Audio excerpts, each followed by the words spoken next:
राजस्थान में pre monsoon बारिश शुरू हो गई है, लेकिन गर्मी अब भी लोगों के लिए मुसीबत बनी हुई है।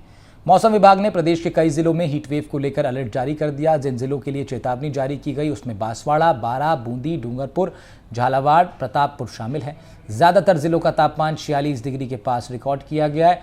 नौतपा खत्म होने के बाद भी लोगों को राहत नहीं मिल पा रही। रविवार को सबसे ज्यादा गंगानगर का तापमान रिकॉर्ड किया गया। बढ़ती गर्मी के बीच बिजली कटौती ने लोगों की मुसीबतें बढ़ा दी हैं।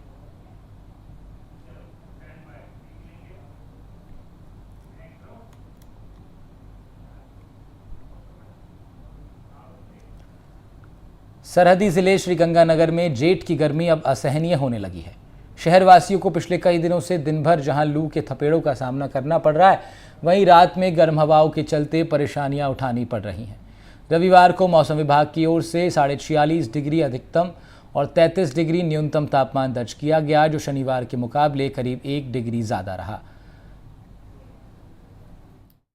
प्रदेश में गर्मी का असर दिन प्रतिदिन बढ़ता ही जा रहा है।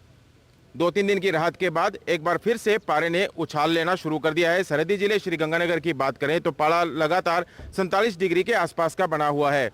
रविवार की बात करें तो पारा 46.4 डिग्री दर्ज किया गया और रात का तापमान भी 30 डिग्री के आसपास दर्ज किया गया। रातों में गर्म हवाएं चलने से एसी और कूलर भी बेहाल हो रहे हैं और आम जनजीवन अस्त व्यस्त हो रखा है। हमारे साथ कुछ लोग भी मौजूद हैं, उनसे बात करेंगे और जानने का प्रयास करेंगे कि गर्मी से क्या हालात बने हुए हैं। आप बताइए, गर्मी के कारण किस तरह की दिक्कतें आ रही हैं? दिखते सर, हाँ।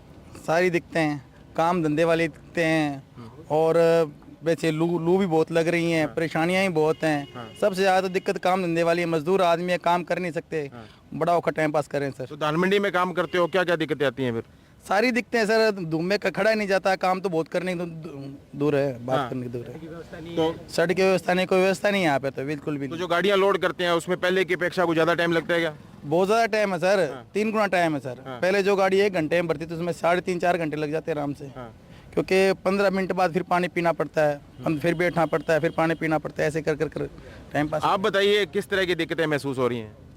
गर्मी में बहुत महसूस है जी। लेबर में लोडिंग का काम कर रहे हैं, तो लगातार करते आ रहे हैं अब तक, पर लेकिन जो काम 1 घंटे में होता था वो आज 2-2 घंटे 3-3 घंटे में हो रहा है। और लेबर को इतनी परेशानी है, काम भी एक मजबूरी है, हमारे पेट का सवाल है, काम तो करना एक जरूरी है। अब लेबर भी क्या करे, हर 5 मिनट बाद पानी पीना पड़ता है, गर्मी इतनी है, नींबू का शिकंजी का मजदूरों को पिलाना पड़ता है, बहुत ज़्यादा दिक्कतें आ रही हैं। आप बताइए, आपसे भी जानना चाहूँगा, आप गर्मी से किस तरह बचाव करते हैं? फिर गर्मी का बचाव तो नींबू पानी का सहारा लेते हैं और शिकंजी बना लेते हैं। कोई ठंडा पानी आजकल तो बाजार में पिलाते हैं, वहाँ से भी लेके आते हैं। क्या करें, इतना पैसा भी नहीं है, जुगाड़ नहीं बना पाते, क्योंकि सुबह 7 बजे से लेकर शाम को 8-9 बजे तक गर्मी एक जैसी पड़ती है। तो उस गर्मी की वजह से मजदूर मजदूरी करने के लिए नहीं जा रहा, और मजदूर मजदूरी करने के लिए जा रहा है तो उसका 1 घंटे की जगह 5-5 घंटे काम पे लग जाते हैं। तो मजदूरों का बहुत बुरा हाल है, क्योंकि मजदूरी करने के लिए नहीं जाए तो बच्चे कैसे पालेंगे।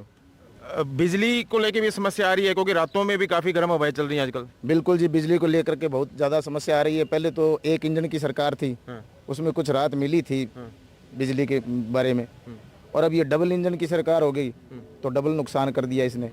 अब लाइट दिन में 25 बार आती है, जाती कितने बार होगी वो आप समझते होंगे। फिर 25 बार आती है तो जाएगी भी वो कितने बार। तो इस प्रकार से रात को भी काफ़ी कट लगा रहे हैं, और विशेष करके गाँव में जो लोग रहते हैं, गांव में बार बार जो लाइट का कट लग रहा है, तो उसका डबल इंजन वाली सरकार के जो कार्यकर्ता है वो उनके फायदे गिनाने लग जाते हैं कि गांव में लाइट जाएगी तो गांव वाले शहर में आएंगे, बिजनेस करेंगे, ये करेंगे वो करेंगे। बिजनेस करेंगे कहाँ से, शहर में भी लाइट नहीं और गांव में भी लाइट नहीं है। ये बातें हैं सर। ठीक है, बिल्कुल। तो ये थे कुछ लोग, तो इनका कहना है कि गर्मी ने तो अपना असर दिखाई दिया है, साथ ही साथ विद्युत विभाग है वो भी लगातार अघोषित कटौती कर रहा है, जिससे गर्मी के कारण बच्चे, बूढ़े, जवान सभी लोग बुरी तरह से परेशान हैं। अब देखना होगा कि कब इंद्रदेव इस इलाके पर मेहरबान होते हैं और गर्मी से राहत देते हैं। कुलदीप गोयल, एनडीटीवी, श्रीगंगानगर। धौलपुर में गर्मी के तेवर तीखे होते जा रहे हैं। नौतपा खत्म होने के बाद भी गर्मी से राहत नहीं मिल रही है। दिन का तापमान जहां 45 डिग्री के पार जा रहा है, तो वहीं रात के तापमान में भी लगातार बढ़ोतरी जारी है। रात के तापमान में भी 1.7 डिग्री की बढ़ोतरी दर्ज की गई। मौसम विभाग के मुताबिक आने वाले 2 से 3 दिन गर्मी और भी बढ़ने की संभावना है। धौलपुर जिले में पड़ रही भीषण गर्मी ने लोगों को बेहाल कर दिया है। हम मौजूद हैं इस वक्त जिले की जीवनदायिनी पार्वती नदी, अविरल धारा है नदी की। देख सकते हैं ये बड़े बड़े पाइप हैं, पूरी तरह से सूख चुकी है, एक बूंद भी इन पाइपों से नहीं निकल रही है। इस नदी की धारा, इसका वेग देखते ही बनता था, लेकिन भीषण गर्मी ने, भीषण ताप ने पूरी तरह से इसको सुखा दिया है। महज एक छोटा सा गड्ढा है, इसमें थोड़ा पानी आपको दिखाई दे रहा है। पार्वती नदी जीवनदायिनी मानी जाती है, लोगों की प्यास बुझाती है। इसके अलावा पशु पक्षी भी इससे राहत पाते हैं, मवेशी पालक भी यहाँ से पशुओं को पानी पिलाते हैं। लेकिन जो तापमान है, भीषण तापमान लगातार रहा है जिले में। लगभग 1 महीने तक तो स्थिति बहुत ज्यादा 45, 46, 47, 48, 49 तक तापमान पहुंचा है।